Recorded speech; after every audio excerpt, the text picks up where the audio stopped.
Hello friends, मैं BK sir BK competitive classes पर आपका स्वागत करता हूं। फ्रेंड्स, आज मैं आपको बायोलॉजी का 10 इम्पॉर्टेंट क्वेश्चन बताने वाला हूं और ये वे क्वेश्चंस हैं जो किसी न किसी कॉम्पिटिटिव एग्ज़ाम्स में पूछे गए हैं और आगे भी बार बार ये क्वेश्चंस एग्ज़ाम में पूछे जाएंगे। देखिए, कुछ ऐसे बायोलॉजी के क्वेश्चंस होते हैं या फिर अदर सब्जेक्ट से भी कुछ ऐसे क्वेश्चंस होते हैं जो चेंज नहीं होते हैं और बार बार सेम वैसे ही आते रहते हैं एग्ज़ाम में।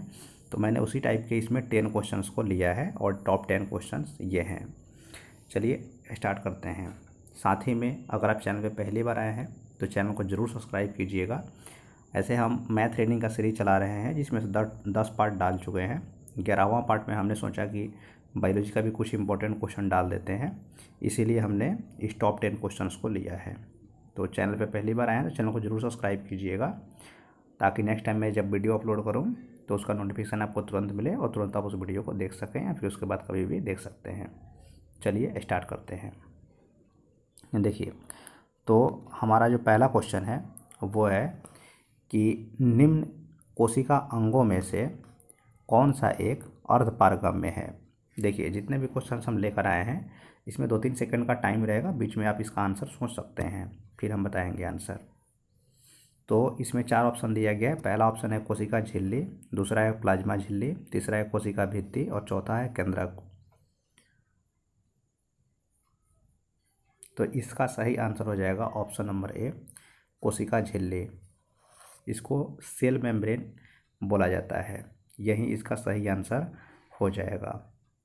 साथ ही आपको बता दें कि ये जो कोशिका भित्ति है ये जिसको सेल वॉल बोला जाता है, तो ये जो है जीव जंतु में यानी कि ह्यूमन में नहीं पाया जाता है, फिर किसी भी जीव जंतु में। ये कोशिका भित्ति जो है आपको सिर्फ और सिर्फ प्लांट में देखने को मिलता है। ये बात आपको इसलिए बता रहे हैं क्योंकि एग्जाम में कभी कभी क्या होता है कि 4 ऑप्शन आपको दे देगा, सीधे बोलेगा कि निम्नलिखित में से कौन सा जो है जीव जंतु में नहीं पाया जाता है, यानी कि सिर्फ, या फिर ऐसे पूछ सकता है कि कौन सा सिर्फ प्लांट में पाया जाता है।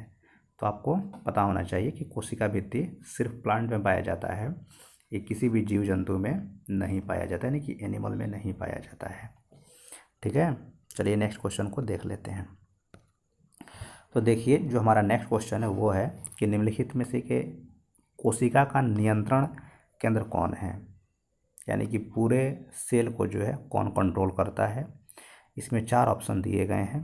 पहला ऑप्शन है केंद्रक, दूसरा है प्लाज्मा, तीसरा है लाइसोसोम, चौथा है क्रोमोसोम।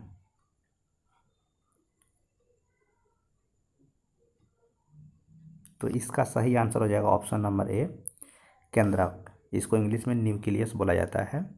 ठीक है, साथ ही आपको बता दें कि लाइसोसोम जो होता है, लाइसोसोम का काम क्या है। तो लाइसोसोम का काम है जितने भी डेड सेल हैं, यानी कि हमारे बॉडी में हमेशा सेल जो है क्या होते हैं, मरते रहते हैं। तो जितने भी डेड सेल हैं उनको यही ख़त्म करता है, लाइसोसोम ही ख़त्म करता है। चलिए नेक्स्ट क्वेश्चन को देख लेते हैं। नेक्स्ट क्वेश्चन है, किसे बर्डिंग के माध्यम से तैयार किया जाता है। ऑप्शन ए है प्लाज्मोडियम, बी है अमीबा, सी है ईस्ट और चौथा है पैरामीशियम। ये बहुत इंपॉर्टेंट क्वेश्चन है, ध्यान से इसका आंसर सोचिए। तो इसका सही आंसर हो जाएगा ऑप्शन नंबर सी, ईस्ट हो जाएगा। यानी कि ईस्ट का जो है ना, ये ईस्ट जो है बर्डिंग के माध्यम से ये अपना प्रजनन जो है करता है, यानी कि इसकी जो संख्या है वो बर्डिंग के माध्यम से ही बढ़ता है। नेक्स्ट क्वेश्चन देखिए। नेक्स्ट क्वेश्चन है, राइबोसोम होते हैं डीएनए, आरएनए, प्रोटीन या नन ऑफ दीज, इसमें से क्या आंसर होगा। तो इसका सही आंसर हो जाएगा option number B, RNA. RNA का फुल फॉर्म होता है राइबोज न्यूक्लिक एसिड और डीएनए का होता है डीऑक्सीराइबोज न्यूक्लिक एसिड। तो इसके नाम में ही है राइबोज न्यूक्लिक एसिड। तो राइबोसोम किस में होते हैं, आरएनए में होते हैं। साथ ही बता दें कि प्रोटीन जो है इसका क्या काम है। तो प्रोटीन हमारे बॉडी का निर्माण करता है। साथ ही में ये बताते हैं कि बच्चों में प्रोटीन की कमी से एक बीमारी होता है, उसको एस्कियोसोर बीमारी बोला जाता है, जो छोटे छोटे बच्चों में होता है। नेक्स्ट क्वेश्चन देखिए, बोल रहे हैं कि शरीर में लगी चोट की मरम्मत के लिए किस प्रकार के सेल विभाजन का प्रयोग किया जाता है। तो पहला ऑप्शन है केवल समसूत्री, दूसरा है केवल अर्धसूत्री विभाजन, तीसरा है माइटोसिस और मायोसिस दोनों, और चौथा है नन ऑफ दीज। तो इसका सही आंसर हो जाएगा ऑप्शन नंबर ए, केवल समसूत्री विभाजन। यानी केवल समसूत्री विभाजन से ही हमारे शरीर में जहाँ भी चोट लगता है तो वहाँ के डेड सेल का जो है मरम्मत हो जाता है, यानी कि फिर से वहाँ पे नया सेल आ जाता है। नेक्स्ट क्वेश्चन देखिए, गुणसूत्रों की आकृति का अच्छी तरह से अध्ययन किससे किया जाता है। पहला ऑप्शन है अंतर अवस्था से, दूसरा है पूर्व अवस्था, तीसरा है मध्य अवस्था, चौथा है नन ऑफ दीज। तो इसका सही आंसर हो जाएगा मध्य अवस्था से। मध्य अवस्था को इंग्लिश में बोलते हैं इंटरफेज। जब आप सेल चैप्टर पढ़े होंगे कहीं भी तो उसमें आपको बताया गया होगा कि जो आपका ये सेल डिवीजन है ना, तो इसमें 5 टाइप आप मतलब सेल के बारे में आपको जो 5 टाइप का पढ़ाया जाता है सेल के निर्माण के बारे में, ठीक है। तो उसमें पढ़िएगा कि सेल के बारे में बोल दिया, गुणसूत्र के बारे में, गुणसूत्र के बारे में पढ़िएगा तो उसमें आपको 5 फेज जो है बताया जाएगा।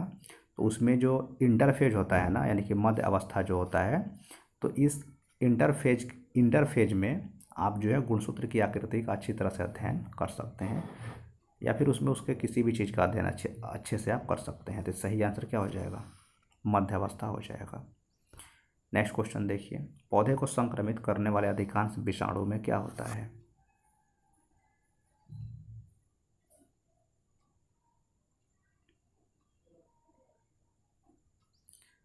तो इसका सही आंसर हो जाएगा आपका ऑप्शन नंबर ए, एकल तंतु वाला डीएनए। नेक्स्ट क्वेश्चन देखिए, पेनिसिलिन का आविष्कार किसने किया था।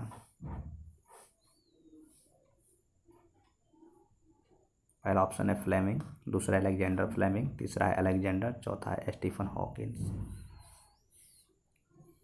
तो इसका सही आंसर हो जाएगा option number B, Alexander Fleming. साथ ही बता दें स्टीफन हॉकिंस जो है ये ब्लैक होल से संबंधित इन्होंने बहुत ज़्यादा खोज किया था। ये अमेरिका के जो है बहुत बड़े साइंटिस्ट थे।